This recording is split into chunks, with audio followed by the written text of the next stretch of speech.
The member for Scarborough Centre-Don Valley East. Thank you, Mr. Speaker. I would be sharing my time with the honourable member from Kingston and the Island. Mr. Speaker, as I rise for the first time as the member of the new riding of Scarborough Centre-Don Valley East, I would like to thank the residents of my riding for electing me to be their strong voice here in Ottawa. My pledge when I first ran in 2015 was that I would be my community's voice in Ottawa and not Ottawa's voice in my community. That is how I have governed myself for the last 10 years, and this will continue to guide me in all I do here. I would like to thank all the many volunteers that help me knock on doors, make phone calls, and put up signs. Thank you for your dedication and your support. Thank you to my amazing campaign team and my staff, specifically Jeff Jedras, my campaign manager also, and Nusrat Mallim. Both have been working with me for the last 10 years and have worked hard to serve and fight for the community every day. Thank you for that. And a big thank you to my family, my husband Salman, and both my boys, Umaid and Usman. Nothing is possible without your love and support. As we return to Parliament as a new government with a renewed mandate, let us pledge ourselves not to work just for those that voted for us. Let us pledge to work for all Canadians. This was my fourth election, and in many ways, it was the most difficult. A record number of signs destroyed, volunteers targeted, and verbally abused. There was a level of anger and hostility that I haven't seen before. While I will never condone harassment and abuse, we must recognize that many Canadians are hurting. They are finding it harder to make their ends meet. They feel like no matter how hard they work, they can't get any further ahead. They worry about what they will leave to their children. We may have different ideas about how we solve these issues, but it is important to acknowledge that we see them too. We share these same worries. Your concerns are valid, and they are our concerns too. I hope as we return for this 45th Parliament, we can listen more than we speak, try to understand where each other is coming from, and work together on the things that unite us, wanting to build a better community and a better country, and to do better for our next generations.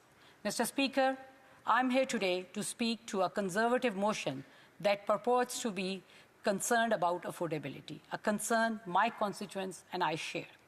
Indeed, affordability was a major focus of our government's throne speech recently delivered by His Majesty King Charles III.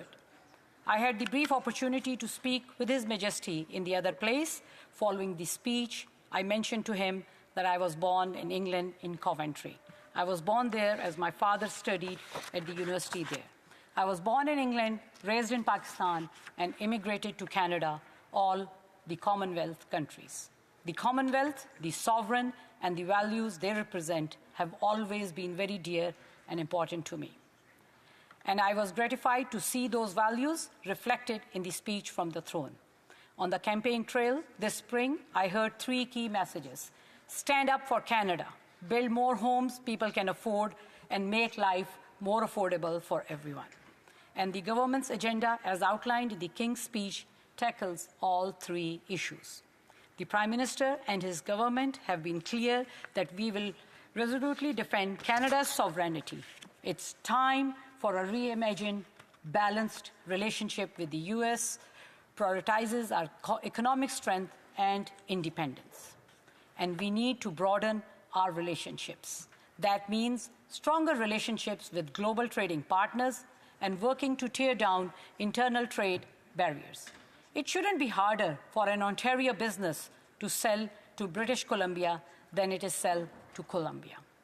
Our plan for a more affordable Canada starts with the middle-class tax cut that will save the average two-income families up to $840 a year, effective Canada Day. That's more money in the pockets of my constituents to help pay for groceries and other expenses. That's just one example of how we are helping Canadians cope with everyday expenses. Enrollment in the Canadian Dental Care Plan is now open to all eligible Canadians, with 1 in 4 Canadians saying they couldn't visit an oral health provider because it was too expensive. Our plan is helping over 8 million eligible Canadians without insurance get access to the dental care they need.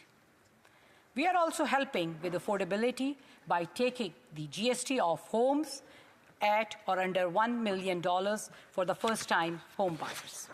That's up to $50,000 to help Canadians entering the housing market for the first time, meaning lower mortgage payments and more money to help cover other expenses.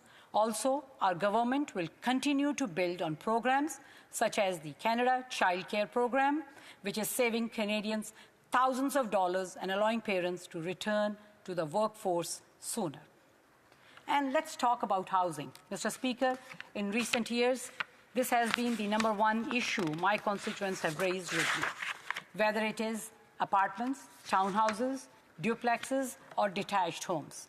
In my area and in many areas across the country, there is a real lack of housing that people can really afford.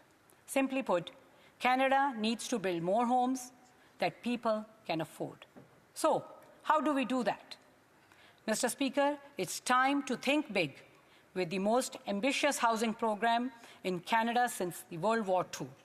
We will double the rate of home building while creating an entirely new housing industry, and we will do it with Canadian lumber, Canadian technology, and most importantly of all, Canadian skills labor. The housing crisis demands bold action. Build Canada Homes is our plan to construct 500,000 affordable homes annually, doubling the current rates. By investing dollars in prefabricated housing and in low-cost financing, we will cut costs and build faster. We are eliminating red tape, halving development charges, and using federal lands for the affordable housing. Inspired by our post-war success, we will create jobs, train workers, and ensure every Canadian can afford a home in a community they love. We can't solve the housing crisis alone. Build Canada Homes needs provinces and cities to join us. By aligning zoning laws, streamlining permits, and sharing costs, we can build 500,000 affordable homes every year. Provinces can reduce the bureaucratic hurdles, cities can prioritize high-density projects. Together, we will ensure every Canadian has a home. Together, we can build a stronger, fairer Canada for all generations. Mr. Speaker, we must be clear-eyed about the challenges Canada is facing. Our economy is under attack. The world is an increasingly dangerous place, and Canada is not an island. But with challenges comes opportunity. The true test of Canada will be in how we choose to meet this challenge. So let's seize this moment to think big and dream bigger, to not just build new alliances, but to lead them, to model not just Canadian values, but Canadian ingenuity. Together, there are no challenges we can't meet.